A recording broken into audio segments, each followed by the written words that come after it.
were only a block away from my house when I seen a small, fragile woman digging through a dumpster. My daughter and I were driving around passing out food sacks. It's part of what we do for our community and humanitarian work at Rocky Mountain SARE. I drove over to her and gave her the last 2 sacks I had left and handed her my coat. I told her, "Stay here and I'll be right back." Growing up, I was good in school and sports, but I always tested the boundaries. And then I would step over them. I kept a pretty tough exterior and often ignored others' advice. I didn't need help from anyone, I thought. At first, I broke the rules, and eventually it all caught up to me. I remember the day of my sentencing. When will I grow up? I have a 10-month-old baby girl now. Get your act together. I built up enough courage to tell Honorable Judge Lobato I was truly sorry for my mistakes and I wanted to change. This was not the real me. I faced a jail sentence and additional time on house arrest.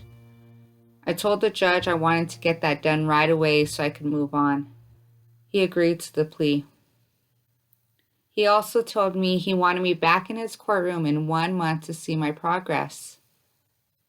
1 month later, I reported back, told him I was employed.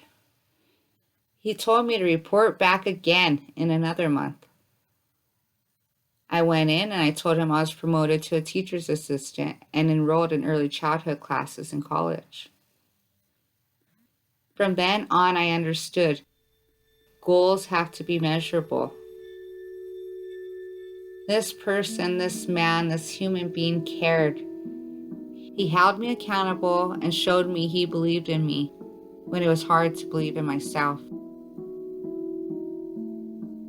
When I got back to the dumpster, the woman was there waiting. I brought her all I could from my house, things she needed much more than what I did. Hot water for Coco, clothing, food.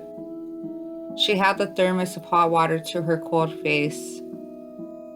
It was a treat to have all of that at one time, she said with a smile. We ended up talking for over an hour, mostly about men wanting her only for her body, losing her kids, not having a bathroom to use, the city bulldozing their campsites. There was obvious mental health issues from living on the streets, but she just needed a friend at that moment. Someone who could see past her problems to her humanity. I knew what that was like.